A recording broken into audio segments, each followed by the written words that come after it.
ओम श्री गणेशाय नमः। रहीमन पानी राखिए, बिन पानी सब सून। पानी गए न उबरे, मोती मानुष चून। नमस्कार, मैं आपका मित्र पंडित लोकेश गहतोड़ी आप सभी का हार्दिक स्वागत करता हूं अपने YouTube चैनल पर। जैसा कि आप जानते हैं कि पानी हमारे जीवन के लिए कितना महत्वपूर्ण होता है। पानी के बिना हम अपने जीवन की कल्पना भी नहीं कर सकते। और आज हम ज्योतिष के संदर्भ में क्या महिमा है जल की, उसके विषय में चर्चा करेंगे।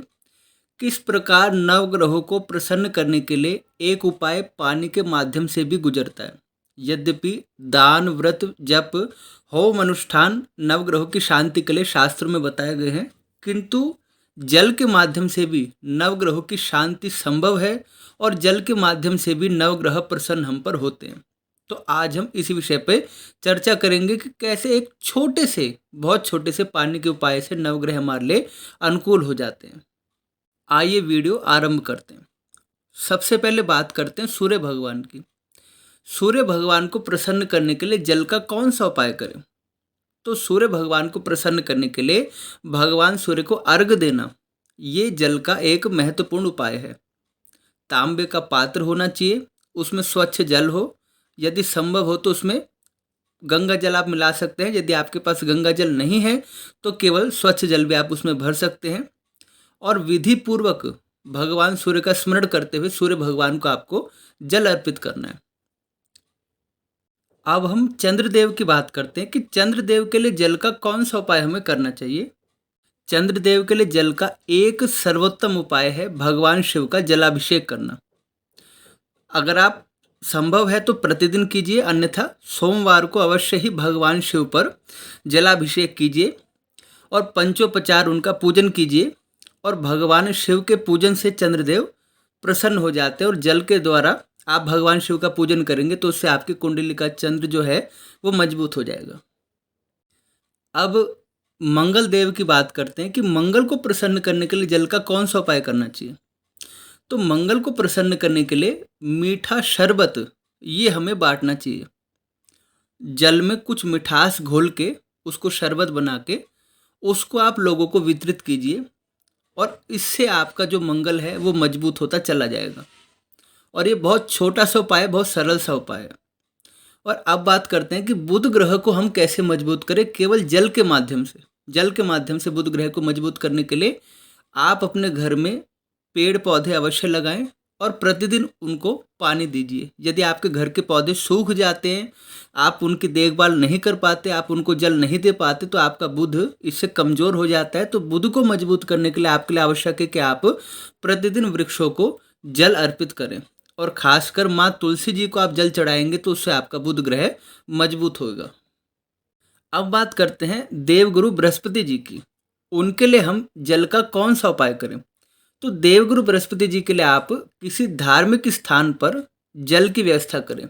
वहाँ पर आप वाटर कूलर लगा सकते हैं, कोई प्याऊ लगा सकते हैं, या किसी भी प्रकार से आप जल की व्यवस्था वहाँ कर सकते हैं किसी धार्मिक स्थान पे। तो इससे देवगुरु बृहस्पति जी आप पर प्रसन्न हो जाएंगे। जितना जल भक्त वहाँ ग्रहण करेंगे उतना आपकी कुंडली में देवगुरु बृहस्पति जी मजबूत हो जाएंगे। अब बात करते हैं शुक्राचार्य जी की कि शुक्र ग्रह को मजबूत करने के लिए हम जल का कौन सा उपाय करें।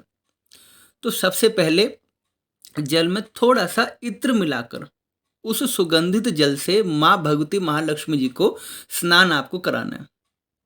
और दूसरा, तीर्थ यात्रा अवश्य करें।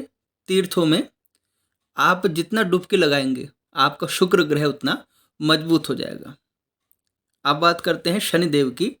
भगवान शनिदेव जी को प्रसन्न करने के लिए हम जल का कौन सा उपाय करें, किस छोटे से उपाय से शनिदेव भगवान हम पर प्रसन्न हो जाएं। तो शनि भगवान को प्रसन्न करने के लिए आप किसी सार्वजनिक स्थान पर जल की व्यवस्था करें। जहाँ पर जल की व्यवस्था ना हो, जल का अभाव हो, उस स्थान पर आप जल की व्यवस्था करें। तो इससे शनिदेव आप पर प्रसन्न होंगे, क्योंकि शनि भगवान तब हम पर प्रसन्न होते हैं जब हम किसी की पीड़ा को समझते हैं, किसी के दुख को महसूस करते हैं। जब हम समझेंगे कि स्थान पर पानी की व्यवस्था नहीं है, यहाँ जल की व्यवस्था नहीं है, यहाँ से गुजरने वाले लोगों को बहुत तकलीफ होती है, जो यहाँ काम करते हैं उनको बहुत तकलीफ होती है। अगर हम उनके लिए एक कंट्रीब्यूट कर सके, जल की व्यवस्था कर सके, तो इससे शनिदेव भगवान आप पर अवश्य प्रसन्न होंगे। साथ ही साथ जो ऐसे आश्रम हैं जहाँ पर लोग रहते हैं, वहाँ पर भी आप जल की व्यवस्था कर सकते हैं, उससे भी शनिदेव भगवान आप पर प्रसन्न होंगे। अब बात करते हैं राहु देवता को प्रसन्न करने के लिए हम जल का कौन सा उपाय करें। तो राहु देवता को प्रसन्न करने के लिए आप पक्षियों के लिए जल की व्यवस्था करें। ये तो बहुत सरल है, आप आसानी से कर सकते हैं। पक्षियों के लिए आपको जल की व्यवस्था करनी है, साथ ही साथ कुछ दाने की भी व्यवस्था अवश्य करें, उससे राहु देवता आप पर प्रसन्न हो जाएंगे। और अब अंतिम ग्रह केतु देवता के बारे में बात करते हैं कि उन्हें हम कैसे प्रसन्न करें। तो उन्हें प्रसन्न करने के लिए आपको पशुओं के पीने के पानी की व्यवस्था करनी होगी। जो गली में पशु होते हैं या किसी अन्य स्थान पर पशु होते हैं, उनके पीने के लिए आपको जल की व्यवस्था करनी होगी, जिससे केतु देवता आप पर प्रसन्न हो जाएंगे। देखिए, नवग्रहों को प्रसन्न करने का ये सबसे सरल उपाय है जो मैंने आपको जल के द्वारा बताया है। इसमें ना हमें विशेष रूप से कोई कष्ट होगा, ना हमें कुछ ज़्यादा ही खर्च इसमें करना है। बस थोड़े से भाव, थोड़ा सा प्रयत्न और थोड़ी सी हमारा एक सहयोग लगेगा, और इससे ना सिर्फ दूसरों की सहायता होगी, पानी का संरक्षण होगा, जल की कीमत, महत्व के बारे में सबको पता चलेगा, और आपकी कुंडली के जो नवग्रह हैं वो भी प्रसन्न हो जाएंगे इससे आप पे।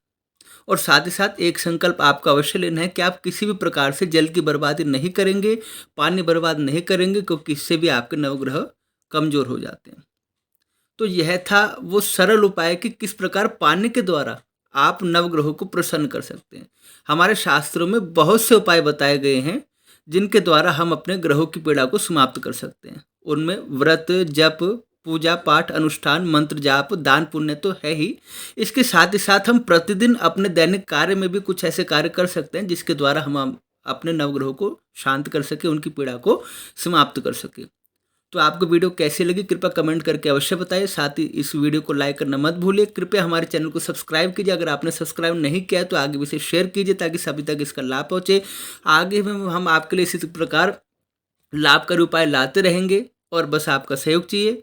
आप सभी से मुलाकात होगी एक अगली वीडियो में, तब तक के लिए आप सभी को जय श्री राम।